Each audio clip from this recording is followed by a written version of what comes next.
Zee 24 तास एक पाऊल पुढे। राज ठाकरेंच्या कोकणामधल्या पहिल्याच सभेबाबत आपण चर्चा करतोय।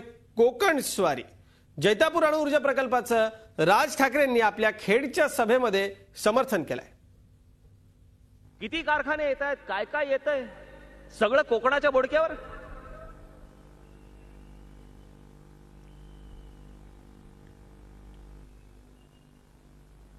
हा सिंधुदुर्ग जिल्हा पर्यटनासाठी म्हणून घोषित केला। हा रत्नागिरी जिल्हा फलोत्पादनासाठी घोषित केला।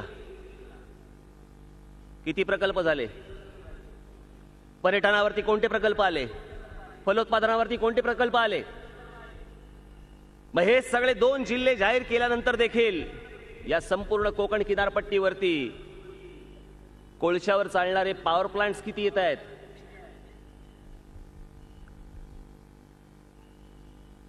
तो अणु ऊर्जा प्रकल्प वाईट असेल खड्ड्यात घाला,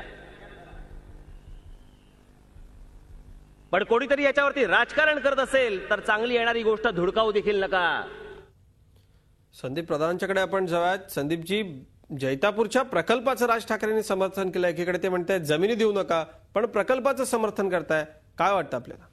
नाही, जैतापूरचा प्रकल्प हा महाराष्ट्रातल्या सध्याच्या वीज टंचाईची जी समस्या आहे त्याचा जो मुद्दा आहे त्या संदर्भातला व्यक्त केलेली जी भीती आहे तर त्याच्यावरती अनेक चर्चा झाली। या विषयातले जे तज्ज्ञ आहेत डॉक्टर काकोडकर यांच्यासारख्या ज्येष्ठांनी सुद्धा याबाबतचं शंका निरसन केलेलं आहे। मागे तर 1-2 ठिकाणी काकोडकर बोलायला गेले असताना त्यांना शिवसैनिकांनी बोलू सुद्धा दिलं नाही या विषयावर।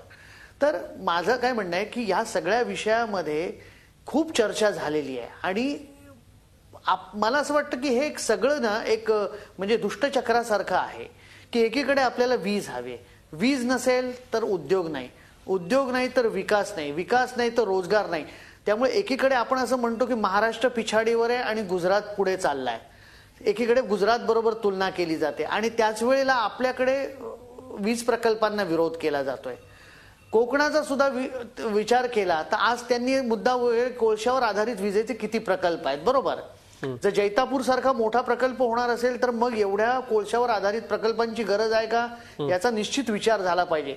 पण एकीकडे जैतापूरही होऊन द्यायचं नाही, एकीकडे कोळशावर आधारितही वीज प्रकल्प होऊ द्यायचे नाही आणि त्याच वेळी मात्र वीज हवी अशी मागणी करत राहायचं, लोड शेडिंग बद्दल टीका करायची। तर मला वाटतं अशी ही दुहेरी भूमिका कुठल्याच पक्षाने घेऊ नये आणि ही सगळी महाराष्ट्राच्या हिताच्या अत्यंत विरोधातली भूमिका आहे। राज ठाकरेंची ही भूमिका पट्टी आपल्याला देखील एका ब्रेकची वेळ झाली आहे। राज ठाकरेंनी मांडलेले जे आणखी मुद्दे आहेत त्यांचं विश्लेषण देखील आपण करणार आहोत। आपल्यासोबत संदीप प्रधान आहेत, ज्येष्ठ पत्रकार। एक छोटासा ब्रेक घेतोय। विशेष कार्यक्रम कोकण स्वारी आपण पाहताय झी 24 तास। झी 24 तास एक पाऊल पुढे।